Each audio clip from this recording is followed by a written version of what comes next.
You go ahead and use a pick or a small flathead screwdriver. I'm going to go ahead and release the pressure on that clip and slide it down.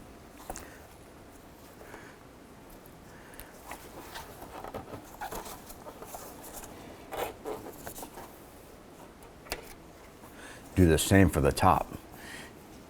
Now, if these pistons are weak, you want to make sure that the hatch is supported so this doesn't come down on your head.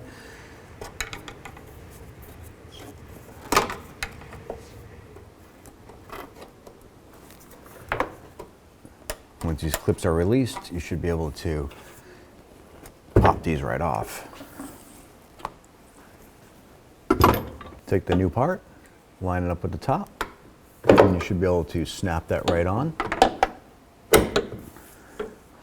You can lift the hatch into its correct position. You might have to compress this unit in order to get that to line up.